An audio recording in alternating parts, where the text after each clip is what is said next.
impactante hasta dónde ha llegado este criminal, la frialdad, cómo también este trabajo periodístico logra en esa confianza, en el tiempo, llegar a esta nueva confesión que lleva al hallazgo de los dos cuerpos que él confiesa, ¿no? Pero uno se puede perfectamente preguntar qué va a pasar de ahora en adelante, sobre todo en ese lugar donde está Karim Bote, en calle Covadonga, en Villa Alemana. ¿Será lo único que tiene que confesar Bustamante a estas alturas del partido? La verdad es que increíble. ¿Cómo ha reaccionado la comunidad? Karim, adelante, buen día. Hola, ¿qué tal? ¿Cómo estás, Gonzalo? Muy buen día. Sí, estamos aquí en Villa Alemana, en esta vivienda, calle Covadonga 641, que ha sido el escenario de uno de los hechos más macabros que conozca la historia policial chilena en el último tiempo. Yo les voy a mostrar un poco lo que está pasando aquí. Hay una fotografía de estas dos posibles nuevas víctimas de este criminal conocido como el asesino del tambor. Son estas dos las fotografías que alguien tuvo que haber puesto en ese lugar. Están aquí puestas afuera de su vivienda luego de que se conociera esta confesión de estos crímenes que habrían ocurrido en el año 1996. Elena Hinojosa y su hijo Eduardo Páez, a quien habría conocido en la cárcel en la década del 90, cuando él estuvo preso, cumpliendo también condena por otros delitos, por robo. Bueno, un hombre y una mujer adultos, madre e hijo, ella de unos 50 y tantos años, él de unos 20 y tantos, es lo que se conoce hasta ahora. Hay trabajos que se estuvieron haciendo aquí durante el fin de semana con estos restos. Recordemos que su estado es un hecho que ocurrió hace casi 30 años, muchachos. El estado en que se encontraban también no es fácil poder realizar las labores de identificación. Eso lo está haciendo el Servicio Médico Legal. Fueron trasladados hasta Santiago, muy cerca del lugar donde se hallaron los restos de Ámbar Cornejo. Estas son imágenes en directo que estamos mostrando del lugar donde se realizaron los trabajos. Hay 3 viviendas, es un terreno que es bastante largo y hay 3 casas que están aquí, 3 propiedades, y entre medio de una de esas es donde se realizó este hallazgo y donde estuvieron trabajando durante el fin de semana, muchachos. Sí, tengo duda, que a lo mejor tú me puedes aclarar. Porque el fin de semana, luego de la confesión, se decía, no, si este terreno, todavía hay gente que vive ahí, digamos, pese a que ahí, digamos, se encontró el cadáver de Ámbar y ahora otros 2 cadáveres, pero no es un sitio que esté eriazo, no es una casa que esté abandonada. O sea, ¿cuántas casas hay en el terreno? ¿Quiénes viven ahí? ¿Familiares de este señor Bustamante? ¿Otras personas? A ver si nos puedes describir un poco el entorno geográfico para poder entenderlo bien. Sí, mira, aquí hay una joven que, bueno, accedió a conversar con nosotros. Ella no quiere dar su identidad, no quiere que mostremos su rostro. Evidentemente no lo han pasado bien, están viviendo en un lugar que es indicado por todos como un lugar donde han ocurrido crímenes horrendos. De hecho, pasa gente en vehículos y nos grita cosas. No debe ser fácil para ellos vivir aquí tampoco. Ella es una arrendataria. Hay 3 casas en este lugar. ¿Cómo estás? Hola, buen día. Cuéntame, ¿cómo te enteraste de todo esto? Llega la PDI un día a buscar cuerpos de personas que estaban inhumanas en este lugar. ¿Cómo fue todo eso? ¿Cómo se enteraron ustedes? Nos enteramos por la tele.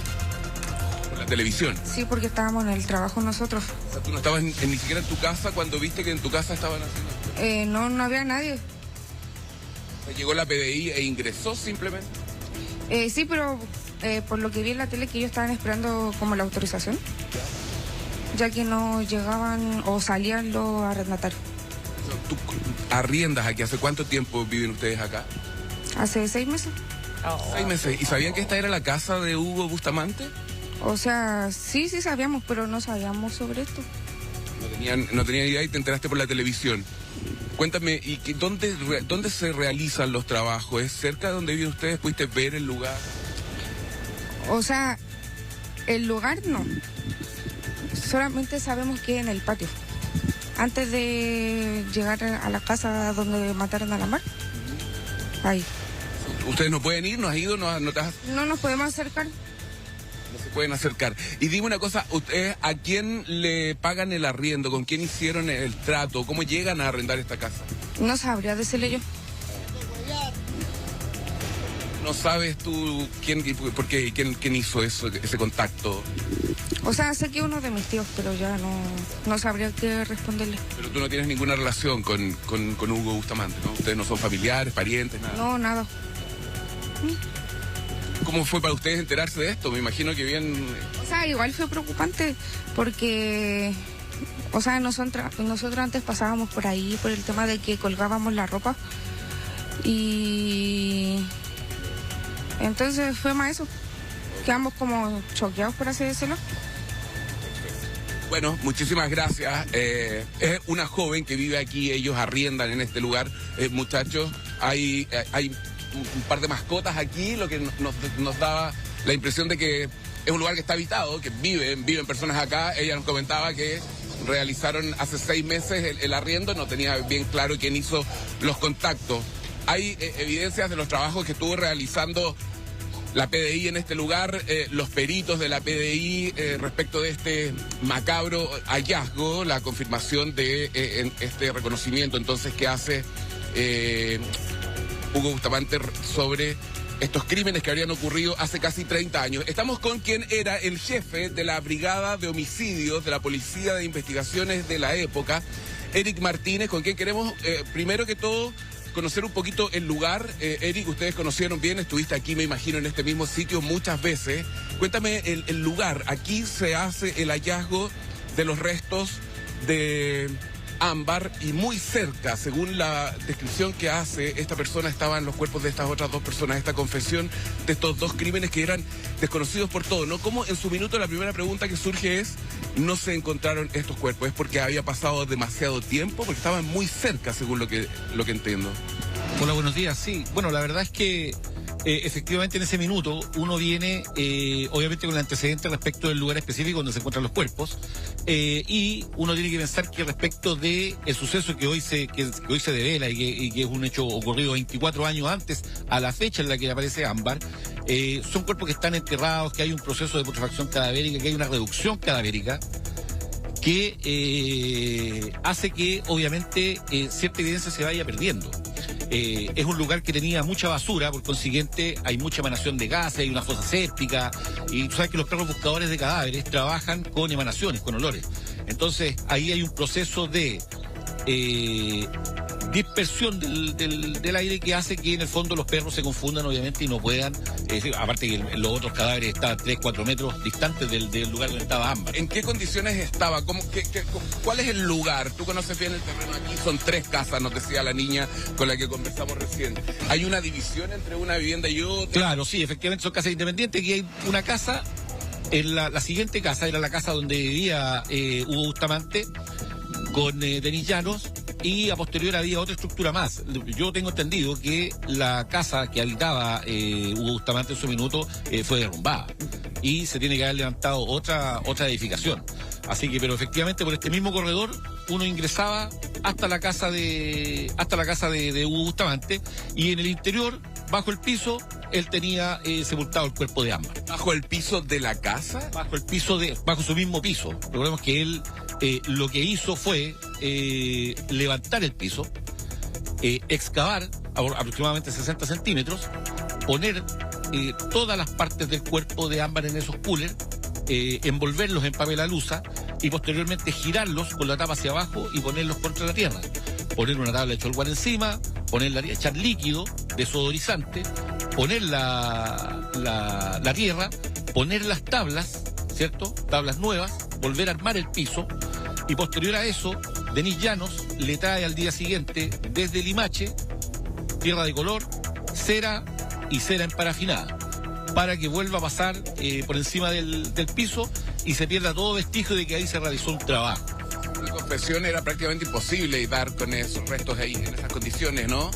Bueno, en ese minuto el oficial de caso, era el comisario Mauricio Martínez, me planteaba la situación y teníamos la convicción de que eventualmente el cuerpo podría haber estado acá.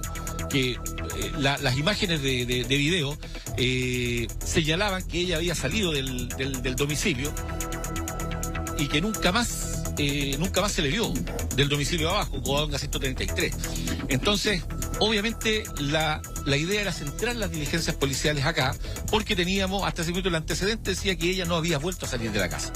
Entonces, el trabajo de la Brigada de Homicidios como tal fue realizar el trabajo científico, investigativo. Que en su minuto, él invita a la PDI a que ingrese a la casa. O sea, ustedes vinieron, no sé si usted directamente pudo conversar con él, pero él los deja pasar, les muestra el lugar y ahí no encuentran nada, ¿no? Lo que fue en ese minuto. Hablemos de él, de la personalidad de Hugo. Lo que pasa es que ustedes tienen que pensar, bueno, ya está descrito por todos como un psicópata. Es un tipo poco empático, un tipo que no tiene mayor expresión corporal al momento de hablar, no tiene mayor expresión en su rostro respecto de la situación que está viviendo. Entonces él en algún minuto viene a la prensa, viene con detectives de la Brigada de Investigación Criminal de Villa Alemana, y él mismo, como una forma de demostrar su inocencia. Claro, le dice, oye, pero por favor pasen, vean, porque él sabía que él iba a ser el principal sospechoso respecto a esta situación. Entonces, no, por favor, pasen, vean que aquí no hay absolutamente nada, ella no está acá. Y la gente, claro, entra efectivamente y no, claro, no, porque había hecho todo un trabajo. En ese momento se estaba buscando por todas partes, ¿no? Lo más alto de este cerro hay precisamente un sector de parcelaciones. Nuestros equipos que estuvieron aquí en esa época también nos decía que la gente se organizó para ir a buscarlo. Tenemos precisamente el momento, yo quiero invitarlos a que revisemos, que es cuando Hugo Bustamante invita a la PDI como una manera para demostrar su supuesta inocencia en este caso, y los hace ingresar a su casa, a su domicilio. Una señal de que él supuestamente no había hecho nada y no estaba involucrado en esto. Revisemos ese momento. Entonces, usted ayer estaba con ella. Señora, yo la puedo aconsejar. Yo puedo aconsejarle a ella, decirle, pero yo no puedo obligarla. Ella es una persona adulta. Compréndame. Usted domina a su pareja, no puede, ¿cierto? Si ella se queda conmigo, ya se va al departamento, por ejemplo, ahora se fue. ¿Cuándo se fue ella? ¿En la mañana? Sí. Incluso me contó que se encontró con una persona del negocio, de una señora que era del negocio, dijo, y otra vecina más allá, cuando se fue. Pero cuando se fue. Ya, ¿y usted cuando se fue no la aconsejó que pasara a preguntar por tu hija, algo? Le dije que ya por el conducto regular. Yo más allá no puedo hacer nada. Nada más ella. Yo cuando le digo, le invito a que pasen, porque yo sé que me va a quedar la duda a usted, que yo la puedo tener alguna cosa. Vean.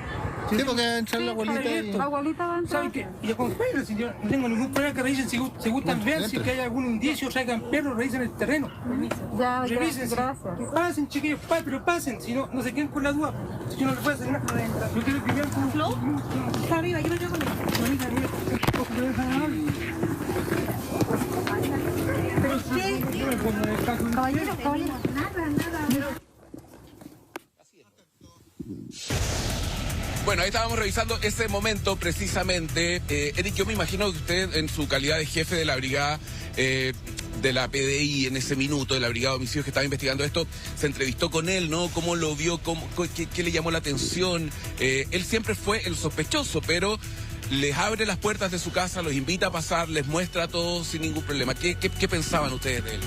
Lo que pasa es que, obviamente, su condición lo hacía ser el principal sospechoso del hecho. No había una doble lectura de aquello. Entonces, las diligencias se tenían que centrar a posterior en cómo lo hizo, dónde está el cuerpo. Una cosa es que sea el sospechoso y otra es cómo científicamente comprobarle la comisión del crimen. Claro, ahí la verdad que en ese minuto la policía tuvo que poner toda su experiencia investigativa de años al servicio de esta investigación, al servicio de Ámbar, poder establecer científicamente que la niña no había vuelto a salir de la casa y que él tenía participación en el hecho, que ella había desaparecido. Y obviamente no podía desaparecer, era imposible desaparecer sola. ¿Cómo se enteran? ¿Fue una confesión? Lo que pasa es que a posterior, y una vez que nosotros estamos realizando las diligencias, ellos se dan a la fuga del departamento que tienen en Limache. Y nosotros obviamente salimos en su búsqueda. Otros detectives lo ubicaron caminando por el interior de un estero en el sector de Yiu en Limache, y al detenerlos y separarlos, al conversar con Denise termina por confesar la situación. Dice que efectivamente ella hizo el espacio de tiempo, preparó el escenario para que él pudiera someter a la niña, porque la niña, increíblemente, pese a ser una niña abusada prácticamente desde el primer día de nacida, tenía mucha animadversión respecto de Hugo Bustamante. había pedido que lo echaran del departamento, no se juntaba, jamás venía a la casa a hablar con él, y ese fue uno de los puntos claves para poder ir desenredando esta pareja. Ella nos comenta que ella prepara el espacio de tiempo y posteriormente mantiene contacto con él permanente hasta que ella viene al día siguiente con la cera y con todo para terminar de cubrir. Eric, sí, quiero preguntarle también por qué cree usted que hoy hace esta confesión Hugo Bustamante.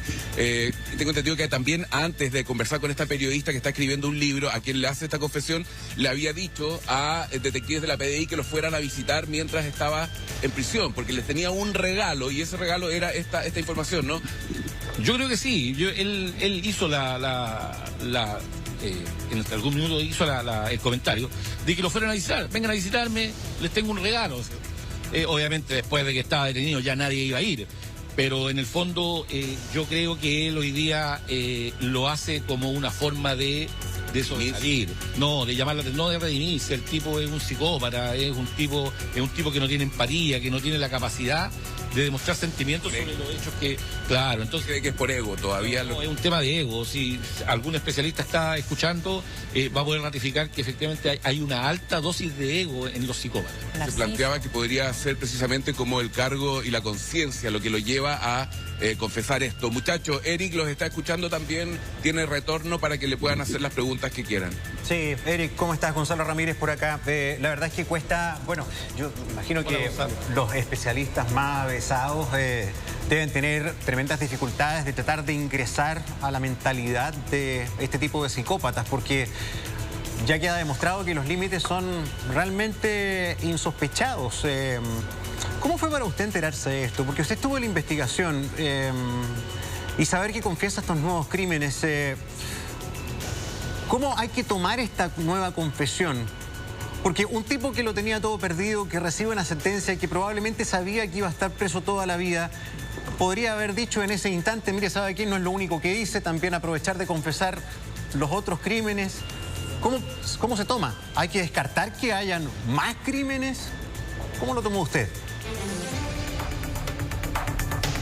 Bueno, hola, buenos días. No, primero que todo, hoy día no hay que descartar nada. Con él no hay que descartar nada. El tipo es un psicópata, el tipo es un sujeto de mucha peligrosidad y que uno puede ver que la única herramienta que tiene para desarrollarse socialmente es esa, el sometimiento y hacer desaparecer a las personas que tienen problemas con él. No tiene otras herramientas sociales con las cuales desenvolverse. Entonces, desde esa perspectiva, uno no se podría sorprender si el día de mañana aparece con otra confesión señalando que tiene otros cuerpos más enterrados en otra parte. Ahora, claro, él fácilmente podría haberlo hecho en el minuto en el que es detenido, sabe que, mire, además yo tengo ahí mismo otras personas, pero en el fondo él lo que hace, y yo creo que, y lo conversaba recién con Karim, es un tema de ego, es en el fondo decir, mire, a mí me encerraron, hicieron esto, y aún así no pudieron detectar esta otra situación en la que yo participé, en la que yo estuve vinculado. O sea, yo fui más inteligente que la policía y hice desaparecer dos cuerpos más y nadie se dio cuenta. Como desafiar al sistema, demostrar de señalar, yo soy más inteligente. Sí, es exacto. Eric, Karen le habla del estudio, ¿cómo está? Gusto saludarlo. Sí, sabe que me llama la atención. Buenos días, igualmente. Me llama la atención, bueno, muchas cosas, la frialdad, cuando uno ve el rostro de este hombre, como que uno dice la maldad existe, y está reflejada en personas que hacen tanto daño. Hay algo que me llama la atención en términos de lo que él hace con madres e hijos en general, ¿no? En el caso de Ámbar, la mamá que participa en la situación y propicia todo el asesinato de esta niña. En el otro caso que él acaba también de decir, es un papá con un hijo, habrá hecho que el hijo también participara en el asesinato del padre o propiciara de alguna manera. ¿Qué ha podido, Eric, a lo mejor, no sé, dilucidar de toda esta situación de madres con hijos en general? Bueno, las víctimas son dos madres y claro. Lo que pasa es que en el caso anterior, si uno revisa la historia, en el caso anterior hay un tema económico de por medio, respecto de plata, respecto de una casa, pero en el caso de particular de Ámbar no. Yo creo que ahí hay una historia distinta que dice relación con el sometimiento. El tipo es un tipo... que Ámbar iba a buscar un dinero que le enviaba su padre. Sí, efectivamente, pero en consideración a los montos, era un monto muy ínfimo como para que pudiese ser el detonante de aquello. Sí, el tema de y lo que nosotros pudimos analizar y tratar un poco de interpretar respecto de Hugo Bustamante es que él tenía una situación de no poder someter a Ámbar a su voluntad, como si lo hacía con su madre.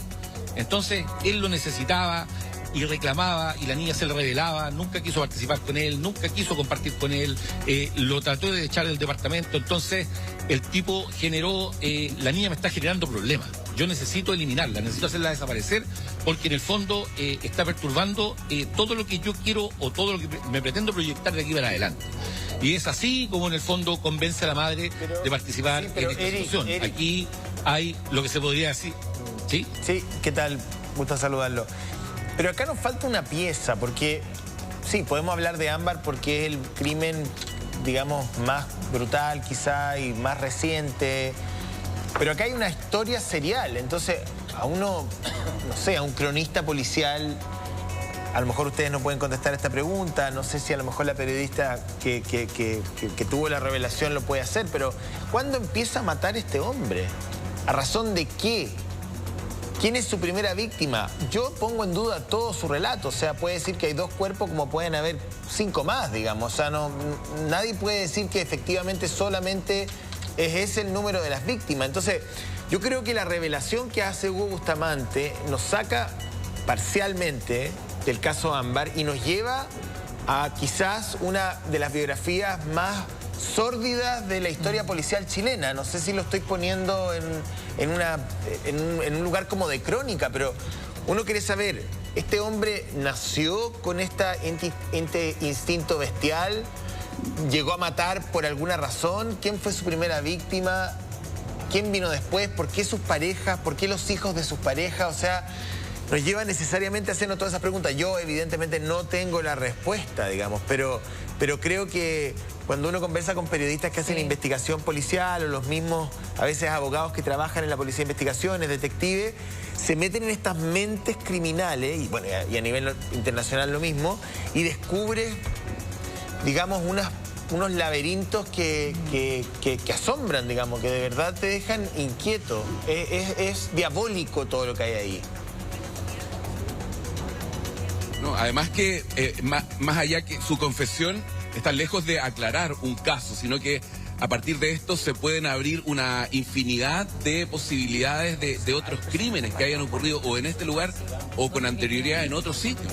Claro, lo que pasa es que esta historia se abre nuevamente. Hoy día esto no se puede cerrar hasta que él diga que se va a cerrar, porque en el fondo está entregando antecedentes respecto de su vida en un gota a gota.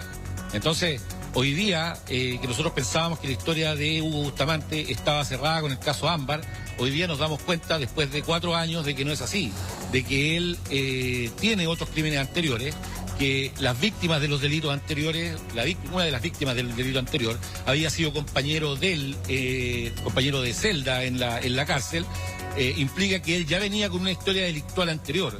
Y yo creo que como les decía al principio, es un tipo con cero empatía, un tipo que no tiene herramientas sociales que le permitan resolver los problemas, y yo Eric, creo que pero a ver, debe tener algún problema con el sistema de control de impulso. Me imagino, pero durante la investigación del caso... dio entrevistas, siempre ha sido muy mediático también.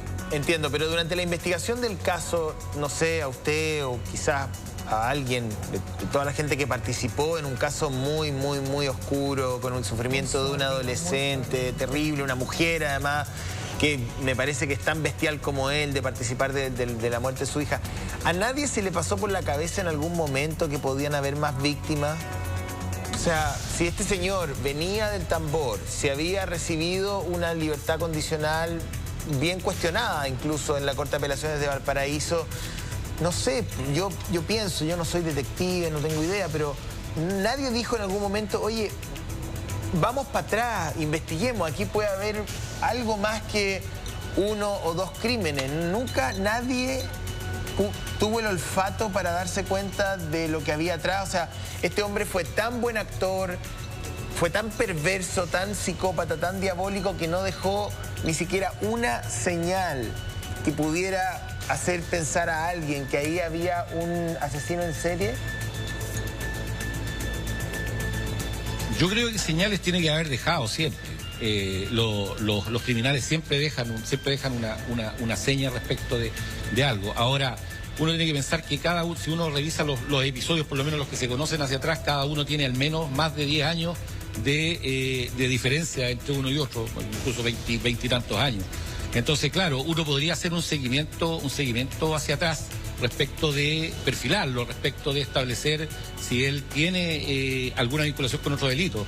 El tema es que los detectives trabajamos con evidencia física, con situaciones que sean denunciadas. Entonces, si bien nosotros podemos tener a lo mejor la suspicacia respecto de aquello, en ese minuto, él, una vez que hace uso de su derecho a guardar silencio, pasa a depender del Ministerio Público, y el Ministerio Público es quien dirige la investigación, y por consiguiente los detectives quedamos un poco ahí fuera de lo que siga para adelante, salvo las resoluciones que pueda entregar el Ministerio Público o lo que uno pueda obtener en el desarrollo de diligencias paralelas asociadas al delito al cual se está investigando. El caso de Ámbar ya era un segundo caso, ya uno podría pensar que estábamos en presencia de un asesino serial, ¿no? A mí lo que me sorprende es cómo los restos del cuerpo tras el hallazgo y la confesión que él hace ahora estaban muy cerca, a metros nada más de donde encuentra a Ámbar. Yo me imagino que en ese minuto vinieron peritos, perros, especialistas de búsqueda de cadáveres. Tal vez la historia hubiese sido distinta si en ese minuto se hubiese hecho un mejor rastreo, una mejor pericia. Lo que pasa es que tienes que pensar que el terreno en ese minuto tenía gran cantidad de basura, había una fosa séptica en el sector.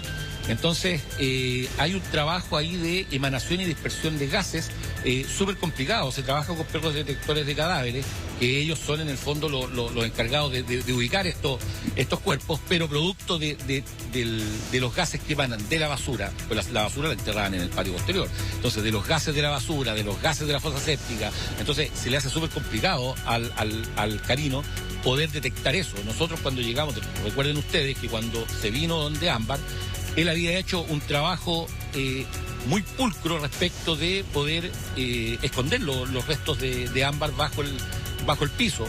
Entonces, los perros tampoco pudieron detectarlo por la gran cantidad de olor a parafina y por muchas cosas que hay en el lugar. Ahí al parecer había una estrategia, o sea, el hombre había convertido su casa en un verdadero cementerio y probablemente porque manejaba algunos códigos bastante bien, cuando va a la ferretería, compra varias cosas, o sea, también supo distraer a la brigada canina. El tema de la basura probablemente invadía de olores de distinta índole que confundía a los perros. O sea, no sé, o sea, él convirtió su casa en un cementerio. Yo insisto, uno puede pensar que ahí no hay más cadáveres, como que podrían haber 10 más. O sea, nadie puede asegurar que con esto se termina la historia criminal de Hugo Bustamante. Este es como el principio de algo más que el final. Quería preguntarle a Sabas. Sabas, bueno, bienvenido, Sabas. Tú tienes experiencia desde tu óptica en el Ministerio Público, un caso bien perverso, una persona que juega además maquiavélicamente con las autoridades a través de... Te tengo una sorpresa, te tengo una sorpresa, o sea... Un regalo. Un regalo. ¿Cómo poder entender, si es que se puede, una lógica de este tipo? Sí, bueno, lo que decía el oficial ahí, que está con Karim, el tipo es psicópata, tiene rasgos psicópata, eso sin duda. Él manipula a la gente. Los psicópatas suelen tener rasgos narcisistas, son más inteligentes, ellos se creen más inteligentes que las autoridades, que las policías, y él decide cuándo abrir un escenario. Eso es lo que está haciendo, digamos, abriendo un escenario porque él decide. Y porque hay un componente muy fuerte, como decía Karen, de ego. El tipo es un ególatra en el fondo, ¿ya? Y tiene cero empatía. Entonces, el hecho de que no se hayan encontrado estos cadáveres, como lo explicaban ahí recién, es muy poco probable que lo hayan podido encontrar, porque es un poco escabroso, pero como decía el detective a cargo ayer, es una reducción cadavérica, son puros huesos. Claro, no hay tejido, no hay nada. Claro, no hay tejido, prácticamente no hay emanación de gases. Además, el tipo lo había tirado a una fosa séptica, como decía ahí el señor Martínez, ¿no es cierto?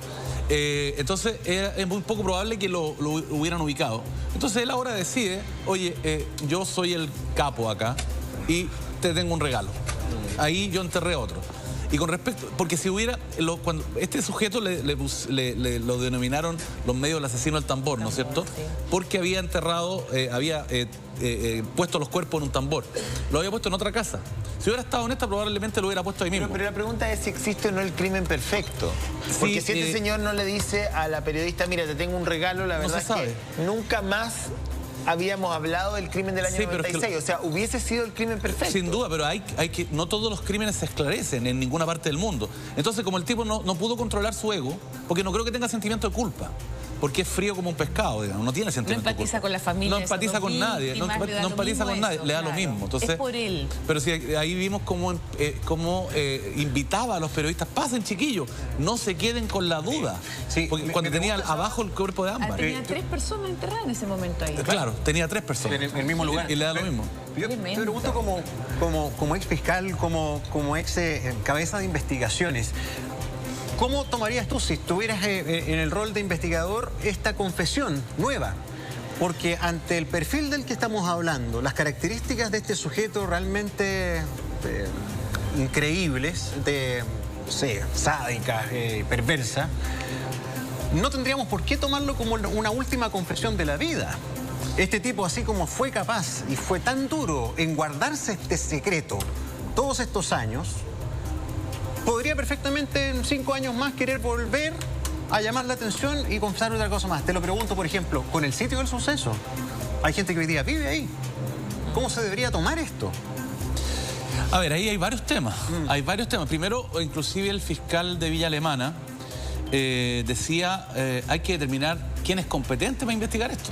Porque hay justicia antigua también. Claro, el sistema antiguo, entonces podría ser porque desaparecieron los juzgados del crimen, ¿se acuerdan? Claro. Entonces podría ser un año 96. Claro, es que podría estar prescrito, hay que verlo, porque tendría que ser un juez de letras de la comuna, porque son jueces civiles, pero para estos casos podrían retener la... Claro, ahora tenemos otra dificultad, que esto pertenece a la esfera de una justicia ya. Pero como decía José Antonio, esto podría estar prescrito, el año 96, pero no está. 96, ¿no está? Es que no sé, por 96, 2006 son 10 años... Sí, que lo explico de inmediato. Lo que pasa es que el simple delito, te estafo, te estafo por 500.000 pesos, prescriben 5 años. ¿Ya? El crimen, por ejemplo, estafé a 10.000 personas y me condenaron o la condena probable puede ser 7 años, prescriben 10 años. Pero los crímenes que tienen presidio perpetuo dentro de su pena, como este, simple o calificado, prescriben en 15. El sujeto lo hizo en 96, más 15, se pasa del asesinato del tambor.